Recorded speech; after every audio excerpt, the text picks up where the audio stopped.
mes pasado. Con Irma. Hidalgo, Calzada, Puente de Guadalupe. Estamos pues en una reunión acerca de la iglesia de Efeso. ¿Recuerdas esto? Algunos y hablábamos acerca de la iglesia activa, una iglesia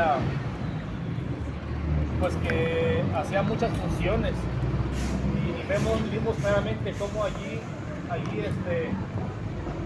todo lo que la iglesia hacía, la tanta actividad que la iglesia tenía, obviamente Dios lo ve, pero vimos allí en ese estudio cómo es que Dios ve la intención de lo que hacemos, Dios ve el corazón. Porque dice él, recuerda que la iglesia ha dejado tu primer amor.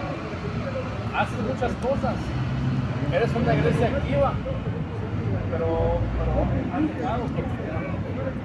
O sea, hay una iglesia que no hace las cosas quizá con la intención correcta, quizá las cosas no con el amor que Dios hace las cosas y hizo. Y ahora, hermano, quiero hablarte un poco de otra iglesia, una iglesia completamente diferente. Iglesia de Esmirna. Vamos a hablar un poco de esta iglesia, no es algo tan largo, espero yo que no sea tan largo, pero es una iglesia que podemos ver, lo que vamos a ver, una iglesia que fue fiel, una iglesia que supo sufrir, ¿sí?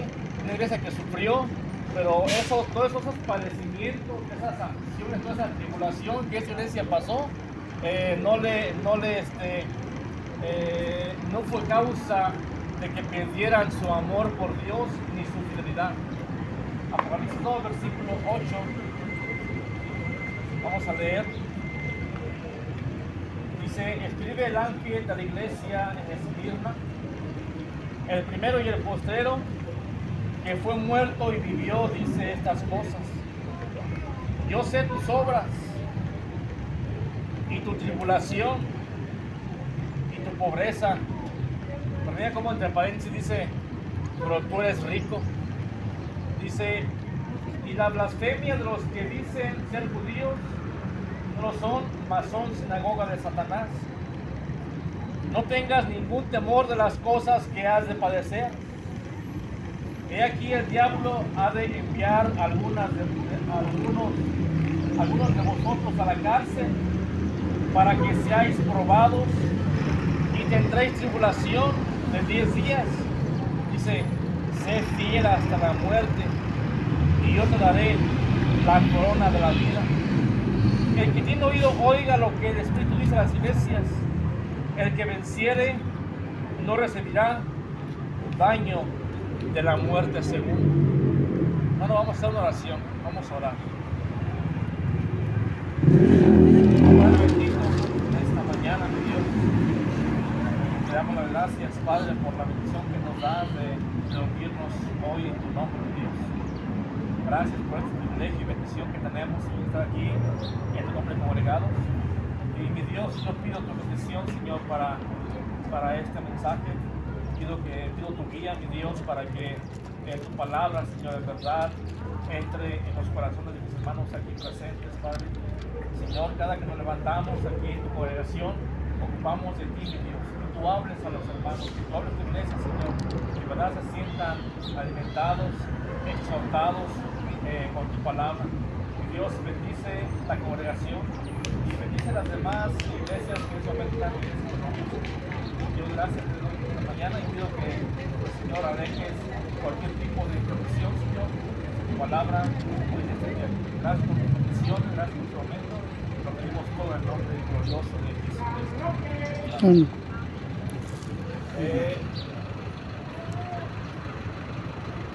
Al apóstol Juan, el Señor le reveló muchas cosas, hermano, y él dijo que escribiera lo que él iba a decir a las 7 iglesias de Asia Menor. Dijo: escribe estas cosas y envíalas, esas cartas, envíalas a cada iglesia. Para el Señor, hermano, era importante que las iglesias recibieran ese mensaje de él, era importante. Y hermano, la verdad es que yo aquí veo una cosa importante en esto, hermano. Porque la iglesia de Esmirna no estaba tan retirado de Efeso. Y sabes, hermano, que Efeso fue como una iglesia madre en aquel tiempo, porque de allí surgieron más iglesias. Por Efeso, por esa iglesia, por ahí pasó el apóstol Pablo, ahí dirigió un tiempo. Estaba un matrimonio que apoyó mucho la obra, que fue de Aquila y Priscila. Estaba un hombre llamado Tíquico, también alguien que trabajó mucho en la obra de Dios. O sea, esa iglesia de Efeso, hermano, tuvo los mejores ministros de aquel tiempo. Y de ahí surge esta iglesia de Esmirna. Cuando van para allá, envían hombres a predicar el evangelio. Es interesante que esta carta dice aquí, en el primero y el postrero, el que fue muerto y vivió, dice estas cosas. Déjame hablarte un poquito de historia, algo muy breve. Esmirna, esta ciudad, hablo de la ciudad, antes de Cristo ya existía, pero fue destruida también antes de Cristo. Y también antes de Cristo, esta ciudad volvió a ser reconstruida. Entonces, por eso aquí dice este versículo, hace alusión a ese evento, o eso que pasó en aquel tiempo. Dice el que fue muerto y vivió, dice estas cosas. O sea, Cristo, como dice, también así como yo fui muerto y ahora vivo, esa iglesia de Esmirna, hermano, esa ciudad de Esmirna, también pasó lo mismo. Por mucho tiempo, mira, estaba como que borrada del mapa.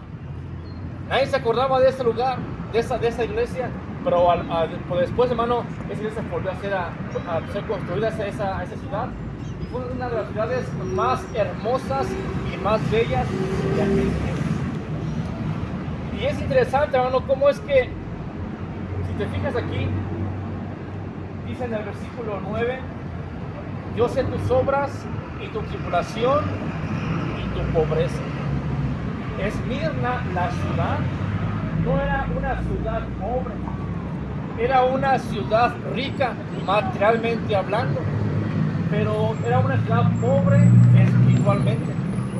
Y la iglesia, esa congregación que estaba en Esmirna, era una congregación con hermanos, con congregantes pobres.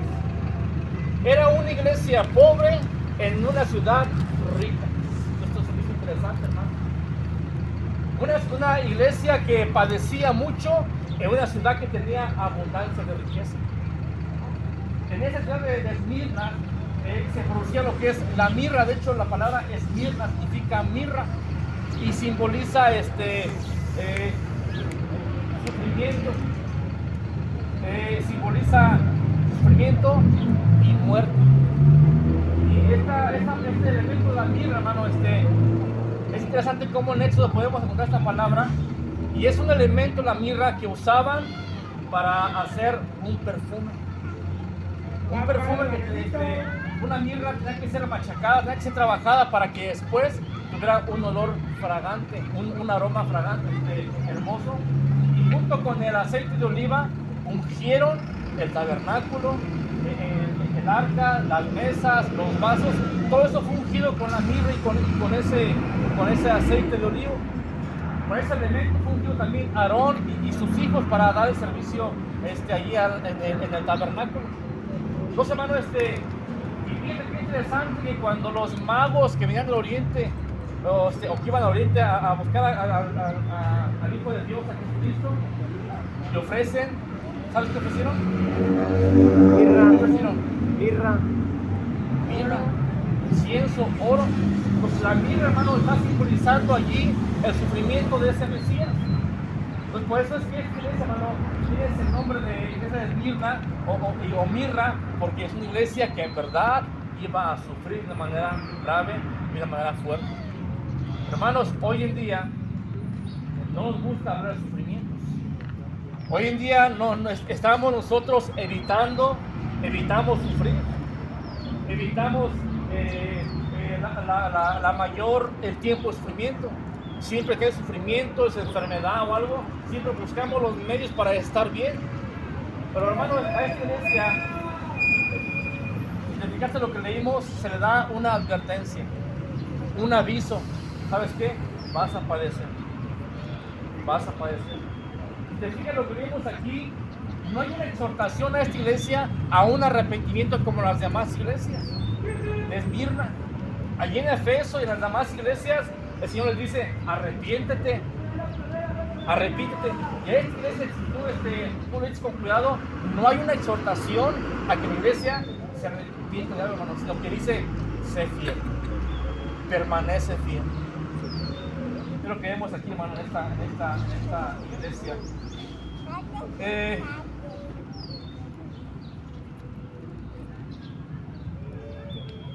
Aquí, hermano, la palabra tribulación no solamente va a ser un tiempo de aflicción, de sufrimiento, pero también un tiempo de presión. Hermano, sabes que analizando un poco las cosas de hoy en día, y esta historia que está aquí en la Biblia, para algunos es bien fácil seguir a Cristo en tiempos de abundancia. Para algunos es bien fácil, hermano, seguir a Cristo cuando todo te va bien. Pero esta iglesia, hermano, para ellos las cosas no estaban bien. Ellos estaban en un momento de aflicción, a pesar de estar en una ciudad rica, hermano. O sea, la ciudad no carecía. La ciudad era abundantemente rica, pero esa iglesia era pobre. Era pobre. Entonces, hermano, hoy en día habemos cristianos, fíjate, hermano, que no estamos padeciendo lo que esa iglesia estaba padeciendo. Esta iglesia de Esmirna estaba en una condición, hermano, condición de pobreza, se puede decir extrema, fuerte. Y a pesar de esa condición, esta iglesia, hermano, fue fiel a Cristo. Fue fiel. Yo no sé, hermano, qué es lo que nosotros necesitamos para ser fiel al Señor. ¿Tú crees que en este momento te sientes atribulado? Pregunto, hermano. Pregunto, iglesia de Apuato. ¿Te sientes angustiado? ¿Te sientes afligido? ¿Te sienten perseguidos? ¿Sufren? ¿Tienen sufrimiento? Mira, hermano, la iglesia hoy en día no está padeciendo lo que en aquel tiempo padecía. En aquel tiempo los sufrimientos eran por causa del gobierno. Hermano, hoy en día el gobierno no mira por dónde estamos. Tenemos una congregación cristiana pública. No hay de parte del gobierno una interrupción. No hay un impedimento para congregarnos. No nos impide nada, hermano, estar aquí hoy reunidos. Hermano, pero quizá tus aflicciones, tus sufrimientos, ¿sabes? No son por causa del gobierno. Son por causa de tus malas decisiones y malas obras. Hoy en día lo que yo veo en las iglesias, hermano, lo que están padeciendo no es porque tengamos un gobierno que nos oprime, hermano. No. Tenemos libertad de expresión aquí en México. Y tú lo has visto, hermano, durante todo este tiempo. ¿Sí? Lo podemos congregar libremente. Entonces, la iglesia, hermano, hoy en día no está pasando por este tipo de situaciones. Entonces, yo me pregunto, hermano, y a veces yo analizo las cosas. Entonces, ¿qué pasa hoy en día con las iglesias? ¿Por qué hay tanta apatía? ¿Qué es lo que tiene que pasar entonces para que podamos ser aún más fieles a Dios? Es interesante, hermano, que si tú lees la historia de la iglesia, en Hechos, por ejemplo, en Hechos, entre más persecución había, entre más aflicción había, ¿sabes? Había más servicio a Dios. Entre más persecución, hermano, había las iglesias, ¿sabes? Las iglesias crecían aún más en número. ¿Acaso ocuparás persecución o aflicción para que tú crezcas? Y no estoy hablando de un crecimiento ahorita, de un crecimiento número, para que crezcas tú espiritualmente. ¿Qué tiene que pasar en ti, hermano, para que tengas un crecimiento espiritual? ¿Aflicción? Yo creo que sí. Yo creo que sí, hermano. Necesitamos a veces padecer algunas cosas para pulir. Hermano, esta iglesia, hermano, padecía. Por eso no le impidió ser fiel a Cristo. No impidió ser fiel. Dice aquí, yo sé tus obras y tu tribulación, dice, tu pobreza, dice aquí, pero tú eres rico. ¿De qué riqueza habla aquí? ¿De qué riqueza habla, hermano? Espiritual. Una riqueza espiritual. Hermano, ¿cómo está tu condición hoy en día? Yo no hablo tu condición económica, porque yo a nadie lo veo descalzo, a nadie lo veo que pase hambre, lo veo los veo que tienen buena alimentación. Hermano, tú no padeces aflicciones. De veras, siéntete en esa parte bendecido por Dios. No pasamos hambre. Tenemos un lugar para vivir. Tenemos un trabajo. Y aquí, hermano, en Esmirna, ¿sabes? Aquellos creyentes que confesaban la fe cristiana eran despedidos. Eran despojados de sus pertenencias. Si tenías algún, ¿cómo se dice la palabra? Un carpintero, un herrero, un oficio, ¿sabes? Te despojaban de eso por ser cristiano. A los cristianos en aquel tiempo, hermano, tú no estás pasando eso. Y esta iglesia, hermano, de Esmirna permaneció fiel hasta la muerte. Hasta la muerte. Ocuparás, hermano, pasar tus sufrimientos para que puedas ser fiel al Señor. Yo creo, hermano, que ahorita, hoy en día, es más fácil a nosotros seguir a Cristo que en este tiempo. Yo creo que tú y yo no estamos preparados como cristianos para vivir, para ser cristianos en aquel primer siglo. No estamos preparados, hermano. En aquel tiempo sí se sufría, sí se padecía. Hoy en día tú, ¿de qué padeces? ¿De qué sufres? Yo no creo, hermano, que nosotros estemos sufriendo algo, hermano. No estamos pobres. Y esa iglesia, hermano, era pobre, pero era rica espiritualmente. Hermano, no sé cómo sea tu condición espiritual, hermano. ¿Te sientes pobre o te sientes rico? Y a Dios lo que más le interesa, hermano, es nuestra riqueza espiritual. Es lo que a Dios más le interesa. Pero, como insisto otra vez, hermano, a veces se nos olvida el por qué estamos aquí. Se nos olvida por qué Dios, hermano, nos ha elegido. Hermano, no somos llamados para tener riquezas, tampoco pobreza, hermano, porque en Dios hay abundancia, en Dios hay riquezas, y también hay materialmente hablando, sí lo hay. Pero a Dios le importa, hermano, otra cosa, eso queda por debajo de nuestro nivel espiritual. A Dios le importa más que tú seas rico espiritualmente. Ahora yo te pregunto, ¿cómo vas a conseguir esa riqueza espiritual? ¿Cómo la vas a conseguir? Dani, ¿cómo la conseguirías tú?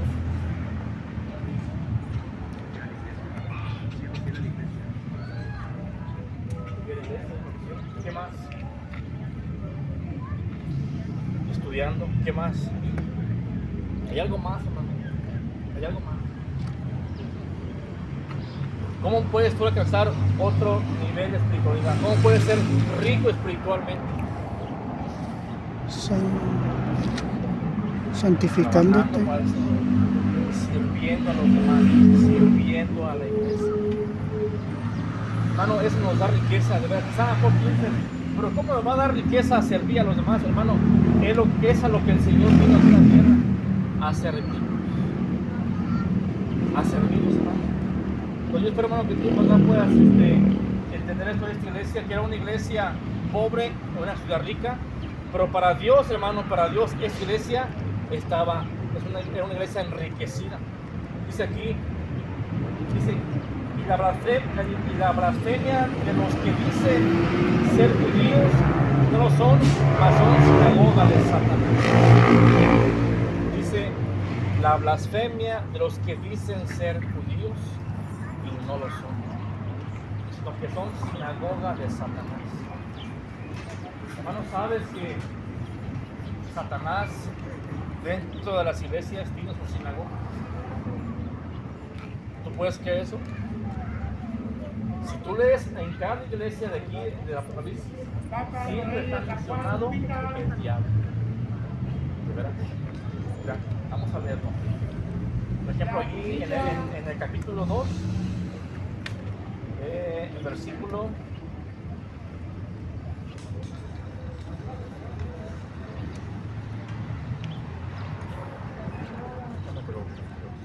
son 3 citas que quiero darte para mostrarte que el diablo, hermano, el diablo siempre está presente en cada una de esas iglesias.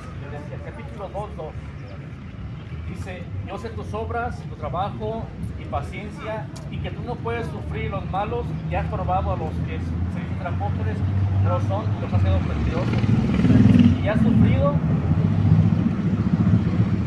No sé si yo quería. Bueno, vamos a estar otro. Capítulo 2:13.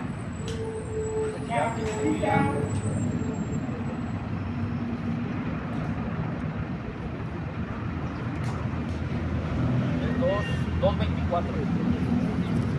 Por aquí dice: pero yo digo a vosotros y a los demás que estáis en Tiatira, o tu iglesia, cualquiera que no tiene esta doctrina y que no han conocido las posibilidades de Satanás, como dice, yo no enviaré sobre vosotros otra carga. Hermano, hay más citas, no las tengo aquí bien claras, pero donde en cada iglesia, hermano, tú puedes ver que siempre está mencionado, siempre está allí presente el diablo. ¿Qué es esto, hermano, que hace el diablo en las iglesias? ¿Qué es esto que hace el diablo? Todo lo opuesto a las cosas de Dios, todo lo opuesto. Hermano, desafortunadamente, mira, Dios pide de nosotros unión. Dios pide de nosotros que nos amemos unos a otros. ¿Sabes qué hace el diablo? ¿Sabes para qué está el diablo? Para separar, para dividir, para destruir. Y muchas veces, hermano, no nos damos cuenta. El diablo es muy astuto y hace su trabajo, su labor dentro de la congregación. Dice aquí, hay quienes son judíos, ¿cómo dice? Dice, los que se dicen ser judíos y no lo son. Hay quienes se dicen ser cristianos y no lo son. No lo son. Hermano, es mi deseo, hermano, de verdad, es mi deseo que tú, hermano, seas un verdadero cristiano, un auténtico cristiano, hermano, ¿sí? Que no pase como esta iglesia, ¿sí? Hay quienes se dicen ser judíos y no son, que no seamos nosotros de esos. ¿Sabes cómo se le llama a esos que ponen otra cara? Una palabra fuerte: hipócrita. Mucha fuerte, hermano. Fuerte palabra. Pero hay quienes, hermano, se dicen ser cristianos y no lo son. Son sinagoga de Satanás. Hermano, en nuestras iglesias hay esto, hermano. Desafortunadamente hay esto. Y el diablo es muy astuto. Hermano, esta iglesia, hermano, tenía que padecer eso y seguir fiel. Sigamos leyendo Apocalipsis 2, verso 10. Dice: no tengas ningún temor de las cosas que has de padecer. Dice: no tengas ningún temor. Hermano, a esta iglesia, hermano, se da una exhortación a no temer. ¿Tú sabes qué te produce el miedo? ¿Qué te produce el miedo, hermano? ¿Qué te produce? Ansiedad, inseguridad, ¿qué más? Falta de fe, ¿qué más te produce? Fobia. O sea, te produce, hermano, todo lo negativo, todo lo opuesto, ¿sí? A permanecer fiel en Dios. Dice: no tengas temor. Hermano, esta iglesia, hermano, era una iglesia que de alguna manera, o sea, tenía que ser de consuelo, que Dios estaba con ellos y dice: no tengas temor. Y a ti y a mí, hermano, Dios nos dice lo mismo. voy a estar contigo todos los días hasta el fin del mundo. ¿Crees eso, hermano? Hermano, yo no sé, de veras, qué tenga que pasar en ti para que tú permanezcas fiel a Dios. Mira, yo creo que en la iglesia cada vez somos menos. Cada vez, ¿te das cuenta? Cada vez somos menos. ¿Qué estará pasando, hermano? ¿Qué estará pasando en el corazón de las personas? Creo que hará falta. Dice aquí, no tengan ningún temor de las cosas que has de padecer. He aquí, fíjate, el diablo ha de enviar a algunos de vosotros a la cárcel. Dice, para que seáis probados y tendréis tribulaciones de 10 días. Sé fiel hasta la muerte y yo te daré la corona de la vida. Hermano, el diablo es lo que nos va a causar, hermano, tribulación, angustia, desánimo. Pero aquí dice, aquí este versículo, una advertencia, un aviso, dice, tendréis tribulación de 10 días. Y esto no, este número no quiere decir que solamente 10 días, 1, 2, 4, hasta que se acaben los 10 días, no. Es un cierto periodo de tiempo que va a haber una tribulación. Hermano, lo dice aquí, sé fiel hasta la muerte. Por esta palabra de ser fiel, hermano, no quiere decir que seas fiel hasta el día que te mueras, no exactamente es eso, sino que sé fiel hasta el punto de morir por Cristo. Sé fiel hasta el punto de dar la vida por Cristo. No es que seas fiel por los 80 años que quizás vas a vivir, yo no sé, 70. No exactamente quiere decir eso. O sea, sé fiel, tú, hermano, hasta la muerte, pero sé fiel hasta el punto, ¿sí?, de poder dar la vida por el Señor Jesús. A eso se refiere.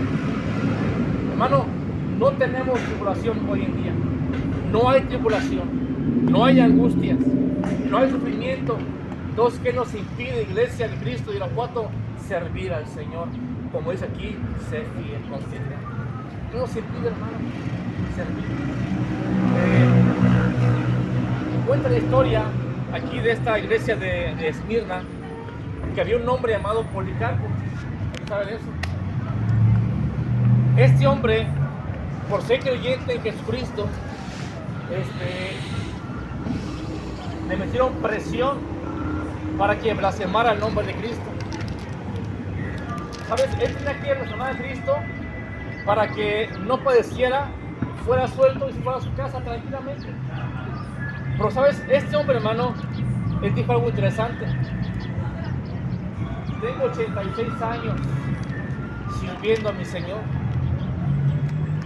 Dice, y en esos 86 años el Señor no me ha hecho ningún daño. ¿Por qué he de negar a mi Rey y Salvador? Hermano, 86 años sirviendo a Dios. Y querían en aquel tiempo hacerlo blasfemar. Y cuenta la historia que él mismo se lanzó a esa hoguera a la que lo iban a meter para que fuera muerto. Él mismo, no voy a blasfemar, él mismo se lanzó a esa hoguera. Hermano, ¿sabes? Eso es sufrimiento. Esos son sufrimientos. Hoy en día, ¿cuáles son tus sufrimientos, hermano? Muchos, hermano, ¿sabes? Sufren perder a un hijo. Sí, es sufrimiento, hermano, pero no se compara con esto. Mi esposo me dejó y, ¿sabes? Desafortunadamente la mayoría de las personas, no la mayoría de las hermanas o hermanos que pierden su matrimonio, se desaniman. Entonces, yo pregunto esto, hermano, ¿acaso tu fidelidad a Dios dependía entonces de tu pareja y no de Cristo? ¿Acaso el ser fiel a Dios dependía de la persona que estaba a tu lado y no de Cristo? Hermano, hoy en día vemos hermanas que fueron fieles a la iglesia, hermanos fieles a la iglesia mientras estaban en su matrimonio. Pero ahora que están pasando por este proceso, ¿dónde están? ¿Dónde están? Entonces, ¿qué me hace pensar a mí? Que hay muchos hermanos que son permanecen fiel a Cristo mientras estén bien en su matrimonio. No debe de ser así, hermano. Nuestra fidelidad a Dios tiene que depender de mi relación con Cristo, no de la persona que esté a mi lado, no de que si mi hijo sigue fiel, No es que si mi padre o mi madre siguen fieles a él. No, hermano, tú no tienes que tener esa mentalidad. No, si pierdo a mi hijo, yo no sé qué voy a hacer. No, hermano, esto no debe de ser así. Tú tienes que mostrar tu fe, hermano, que en la tribulación tú sigas fiel al Señor Jesucristo. Esta iglesia, hermano, sufrió como no te imaginas. Investiga de esta iglesia, hermano. Sufrió mucho y fue fiel hasta la muerte. Y este hombre dijo, 86 años he servido a mi Señor. Y en ese tiempo ningún daño recibí de Él. Él me salvó. ¿Cómo voy a blasfemar su nombre? Y Él mismo se lanzó a la hoguera. Él mismo. ¿Te das cuenta, hermano?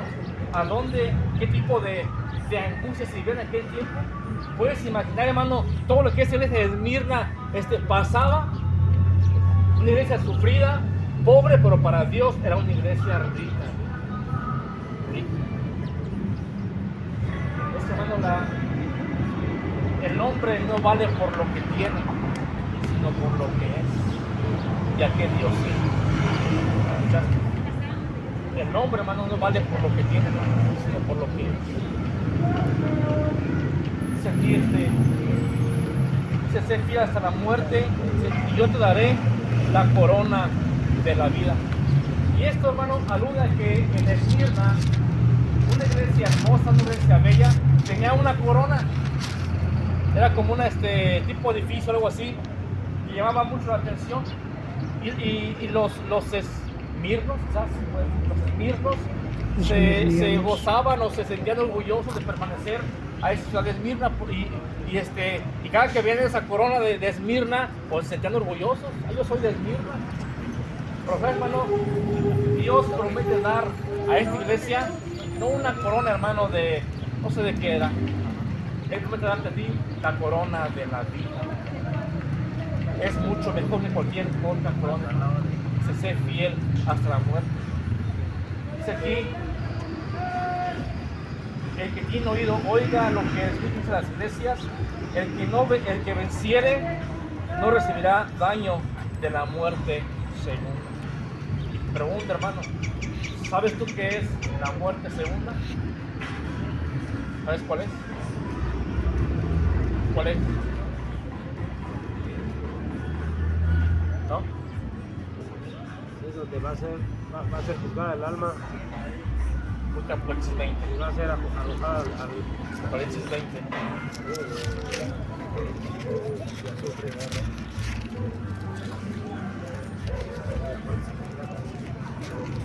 Versículo 11. Apocalipsis 20:11.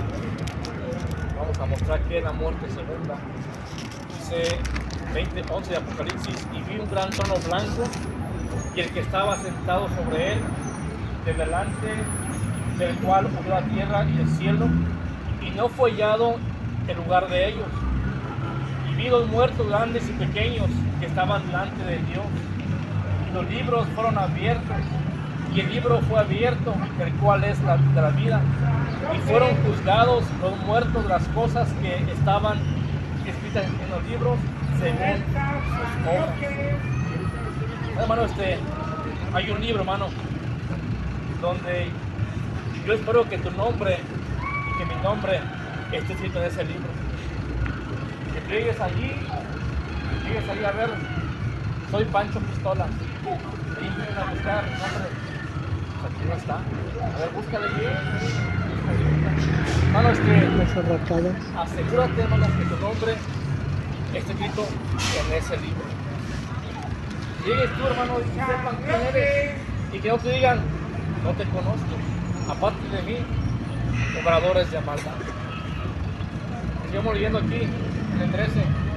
Y el mar dio los muertos que estaban en él, y la muerte y el infierno, checa esto, y la muerte y el infierno dieron los muertos que estaban en ellos, y fue hecho juicio a cada uno según sus obras. El infierno y la muerte fueron lanzados al lago de fuego. Esta es la muerte segunda.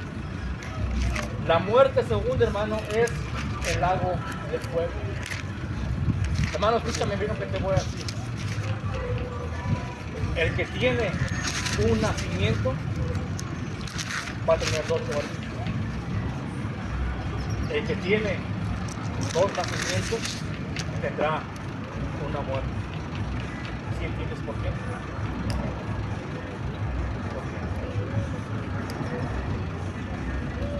El que tiene un nacimiento tendrá 2 muertes. ¿Cuál es la primera muerte? La muerte carnal, La muerte física, y la otra la muerte delante. la muerte que es al lado del fuego. Por el que tiene 2 nacimientos, ¿cuáles 2 nacimientos? Carnal, Natural, espiritual, y tendrá solamente una muerte, que es la muerte la carnal. que pasa aquí en la tierra, la muerte física. Ya no va a ser para ti la segunda muerte si tú permaneces fiel a Cristo. Hermanos, mira, muchos se están engañando.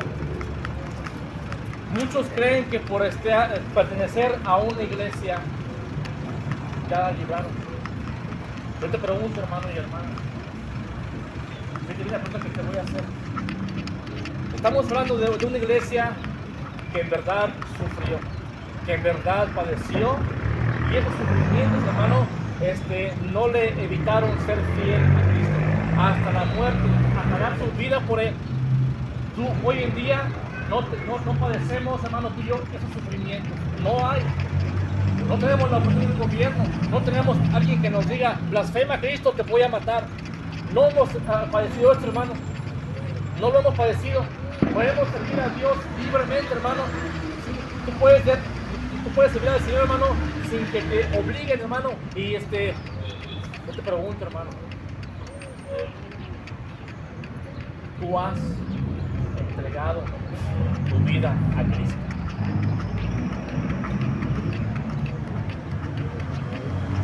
Fíjate bien, hermano,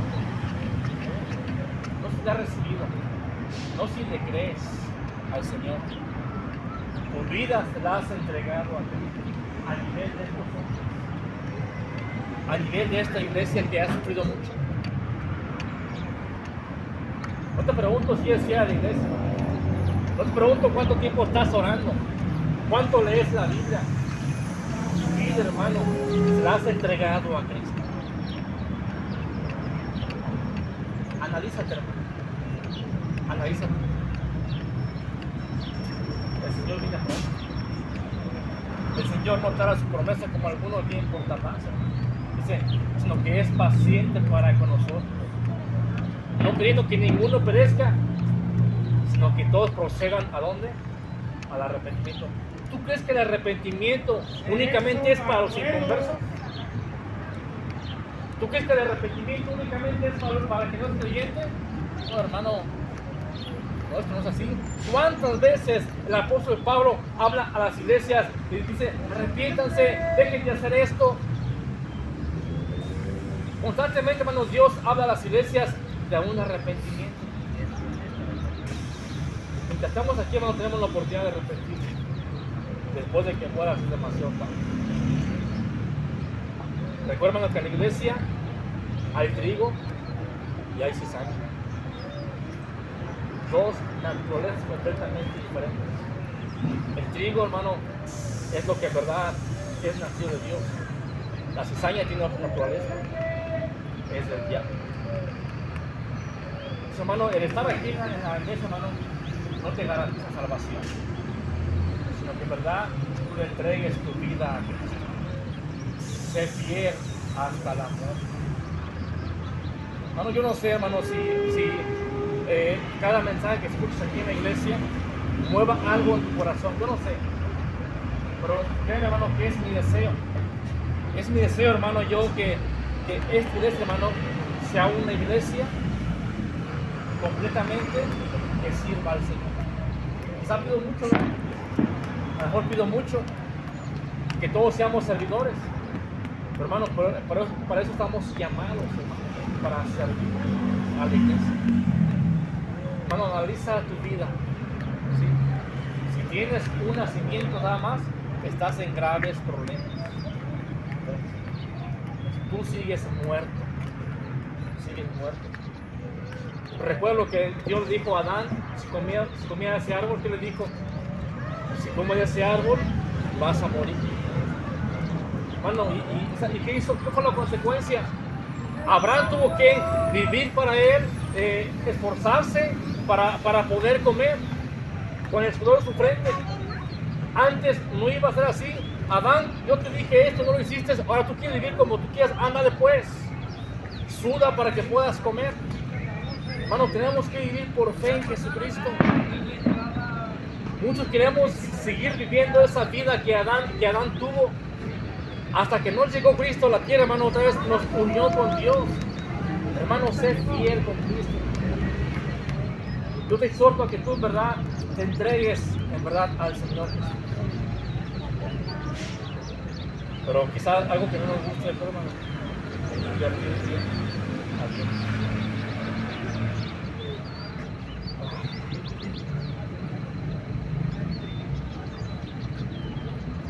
dice aquí, hermano, este versículo: que el que tiene oído, oiga lo que el Espíritu dice a las iglesias. Tú has escuchado constantemente aquí, hermano, la palabra de Dios. Dios te habla. Dios te habla. A veces piensas que Dios no te habla, pero hermano, Dios sí te habla. Te habla en la iglesia, te habla cuando lees la Biblia, te habla quizá en alguna conferencia de un hermano, en una plática. Bueno, Dios sí te está hablando. Pero muchas veces, como dijo Diego, a veces hacemos oídos sordos. No queremos escuchar la voz de Dios. Hermano, ¿cuál es tu sentimiento que te puede impedir servir a Dios? ¿Qué te impide, hermano, servir al Señor? Hermano, yo espero en verdad, hermano, que tú puedas entender la importancia de esto, de ser fiel. Muchos hermanos hoy en día no están en la iglesia, no son fieles. Muchos pasaron por una angustia, una tribulación y se apartaron de Dios. Los hermanos, tu fidelidad, ¿de quién depende? ¿De quién depende? ¿De Cristo o de la persona que está a tu lado? Porque muchos hermanos han fallado, sí, han fallado en su matrimonio, y la persona afectada, mira, se empieza a alejar poco a poco se empieza a alejar. Entonces, yo no deseo, hermano, que tú tengas esa mentalidad, que si pasa alguna angustia, te empieces a alejar de Dios. Hermano, eso te debe de tener más cerca de Él, porque es cuando más lo necesitas. En las angustias, en las aflicciones, cuando más ocupamos de Dios, hermano. Pero mucha gente o muchos hermanos hacen todo lo contrario, se empiezan a alejar. Cuando más se ocupa de Dios, te empiezas a alejar, porque esa pequeña tribulación, ese pequeño sufrimiento, no supieron manejarlo y los llevó a alejarse de la iglesia. Por eso, hermano, hoy te pongo este ejemplo, o más bien te pregunto, ¿qué te impide seguir fiel a Dios? ¿Qué te impide, hermano? ¿Cuál es el sentimiento para que digas, es que por esta causa yo me estoy alejando? No hay ningún motivo, hermano, ni razón para alejarme. ¿Verdad? No lo hay. No lo hay. Ni una razón hay para alejarnos de Dios. Ninguna, hermano. Porque Dios es fiel. Dios permanece fiel contigo. Y si tú, hermano, eres un creyente en Dios, si tú dices ser creyente en Dios, es porque tú, hermano, tú sabes que Dios es fiel. Pero Dios te verá a ti como una persona fiel para darte ciertos cargos. Dios te ve a ti, hermano, una persona en la que puede confiar. Así como tú ves fiel a Dios, que es que Él te vea en ti una fidelidad para decir, este siervo, esta sierva, le voy a dar este cargo. Me voy a confiar en Él. Hermano, quizá hoy en día, hermano, por eso no hay más pastores, quizá no hay más diáconos, no hay un llamado, porque Dios ve en nuestro corazón que en algún momento va a haber una falla de parte de nosotros. Dios ve, hermano, lo que vamos a hacer. Dios sabe lo que vamos a hacer mañana. Dios sabe lo que voy a hacer, lo que tú vas a hacer saliendo de aquí. Dios sabe, hermano. Dios sabe si te vas a decir, yo otra vez lo mismo en esta reunión, siempre lo mismo. Dios sabe eso, hermano. Dios lo sabe. Dios puede confiarse en ti, hermano, para darte un cargo. Él puede verte a ti fiel. ¿Cómo a Él lo ves fiel, hermano? Yo a Él lo veo fiel, Señor. Siempre fiel, Dios. Siempre. En todo el tiempo que yo tengo como creyente, hermano, como Policarpio, nunca me he hecho ningún daño. Siempre me ha bendecido. Siempre me ha protegido. Siempre me ha librado de mis opresores, hermano. Siempre Dios es fiel. Pero Dios puede decir, este es mi siervo fiel. Puede decir, eso es fiel, hermano. Hermano, anímate, hermano, a ser fiel a Dios. Hermano, yo quiero que tú examines esto, hermano. Hoy en día no hay sufrimientos, no hay opresión de parte del gobierno, no hay quien nos impida servir a Cristo, hermano. En aquel tiempo sí, era un riesgo salir a la calle y predicar porque eran matados, eran asesinados. Hoy en día no. ¿Qué te impide entonces, hermano? ¿Sabes quién te impide? Eres tú mismo, nada más. Nadie más. Hermano, yo te animo otra vez, te animo, hermano, a que seas fiel a Cristo. Entiéndelo, hermano, cáptalo. No hay mejor cosa que estar al lado de Cristo. No hay mejor cosa que estar cerca del Señor. No hay mejor cosa, hermano. Esta vida va a pasar. Esta vida se va a terminar. Entiéndelo. No hay mejor momento que la que pasas con Dios, hermano. Y creo que tú puedas, hermano, darle valor a esto, hermano. Dios te ama, hermano. A pesar de que eres infiel, Dios te ama. Dios te ama, hermano. Pero Él espera un poco más.